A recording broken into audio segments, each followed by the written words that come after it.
지난 주말 아이들을 데리고 워터파크에 놀러 갔다 왔는데 거기에 다녀온 후부터 아이들이 몸을 긁기 시작하더니 온몸에 두드러기가 났습니다. 워터파크 측에 연락해 항의했으나 절대 그럴 리가 없다며 다른 이유를 생각해 보라고 합니다. 하지만 아무리 생각해봐도 다른 이유가 없습니다. 미안하단 말 한마디 없는 워터파크 측 행동에 더 화가 납니다. 워터파크 측으로부터 보상을 받을 수는 없을까요? 라고 보내주셨네요. 날씨가 이제 점점 더워지고 있고 이 워터파크 이용하는 분들 점점 더 많아질 겁니다. 이런 경우 보상 받을 수 있을지 최 변호사님은 어떻게 보십니까?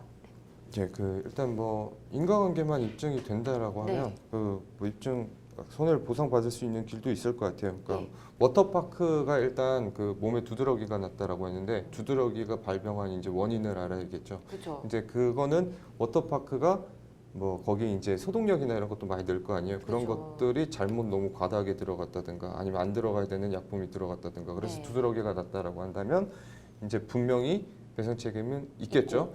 그리고 만약에 다른 사람들이 거기 물을 되게 그런 것도 있다고 하잖아요. 워터파크 가서 배변을 하고 이런 분들도 있다고 하니까 그렇게 물이 오염됐다고 하더라도 워터파크 입장에선 관리를 해야 될 책임이 있으니까 그걸 다 하지 않았다면 책임이 있다. 근데 결국에는 그렇게 했다라는 걸 입증하기가 어려운 거예요. 맞아요. 그래서 이제 그런 것들을 입증하려면 이런 증상을 가진 사람들이 좀 여럿이 모여야지 조금 주장에 이제 신빙성이 더해질 것 같다라는 생각이 들어요. 그래서 입증의 문제가 관건이다라는 생각이 듭니다. 입증의 문제. 말씀해 주신 것처럼 이 워터파크 측 잘못이 분명하다면 말씀해 주신 사례처럼 물이 오염됐다든지 아니면 특정 약품을 썼다든지 이런 걸 입증할 수 있어야 할 것 같은데 입증할 수 있는 방법들이 있을까요, 김 변호사님? 이게 진짜 어려운 질문인데 사실 원칙대로라면은 해당일 수영장 물 샘플을 이렇게 채취해서 얼려놓고 소송을 한 다음에 감정 신청을 해서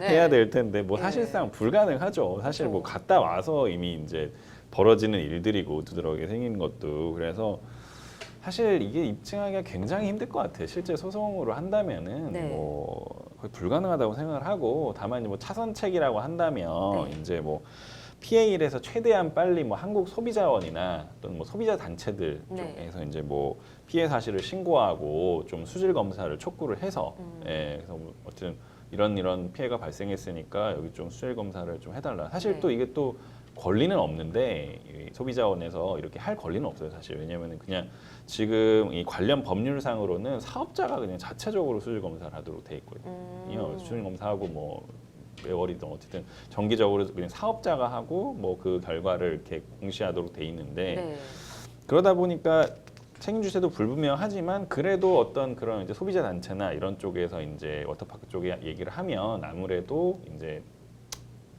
응합니다 이런 검사를. 그래서 작년 같은 경우도 매년 한두 번씩은 하는 것 같아요. 그래서 한국 소비자원에서 캐리비안 베이, 오션월드, 옹진 플레이 도시, 롯데 워터파크 이렇게 4곳 수질을 조사를 했었거든요. 근데 4곳 모두 이제 세계 보건기구 기준 치료를 초과하는 그런 결합 잔류 연소나 이런 게 검출됐다고 해요. 그래서 이런 정도가 할 수 있는 거겠고 이제 물론 이제 기본적으로 하셔야 될 일은 다음날 이제 증상이 발생하면 바로 피부과에 가서 이 두드러기가 발생한 원인에 대해서 한번 진단서를 받고 또 소견을 받고 왜 이렇게 된 것 같느냐라는 소견을 받을 건데 그게 어쨌든 음식물 섭취에 관한 거일 수도 있고요, 그렇죠? 두드러기 같은 경우에는 이제 아니면 외부적인 자극의 요인일 수도 있는데 음식물 섭취나 그런 내부적인 요인보다는 좀 외부 자극에 의한 것이다. 이런 소견을 좀 받아놓으면 그나마 조금 낫지 않을까 싶고요. 외부적인 소견. 알겠습니다. 사실 참 쉽지는 않습니다. 그러니까요. 생각해봐도 방법이 좀 딱 생각이 안 납니다. 일단 그렇고요. 피해자가 또 성인이 아니라 아이들이라 좀 피부도 약하고 하니까 이런 증상이 더 나타난 것 같은데 그렇기 때문에 2차 질병이나 후유증까지도 좀 걱정이 되거든요. 만약 보상이 된다, 받을 수 있다라면 2차 피해나 후유증 이런 것도 좀 보상 받을 수 있을까요, 최 변호사님?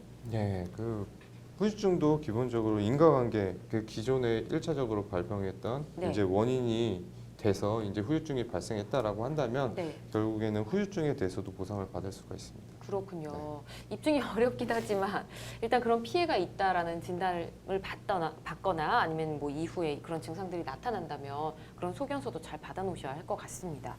가끔 뭐 아까 말씀해 주셨죠. 뭐 배설을 한다든지 네. 뭐 이런 분이 있습니다. 워터파크 안에서.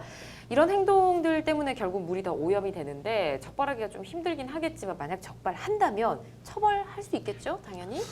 예, 뭐 이게 뭐 이론적으로는 사실 경범죄 처벌법상 노상방뇨가 예. 이게 뭐 그냥 길거리에만 하는 게 아니라 사람이 많이 모이는 곳에서 뭐 이런 배설이나 배변을 하는 경우에 네. 적용이 돼요. 그래서 뭐 혹시 적발을 한다면 이론적으로는 10만 원 이하의 벌금, 구류, 과료 뭐 이렇게 청해지는 경범죄 처벌법 3조상의 노상방뇨 규정이 있기는 한데 네.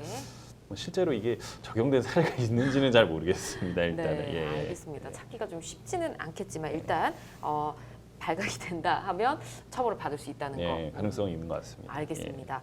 자, 만약 워터파크 측 잘못이 명백함에도 불구하고 뭔가 합의를 해준다든지 보상을 해주지 않겠다라고 나온다면 우리 측에서는 좀 어떻게 행동을 취하는 게 좋을까요?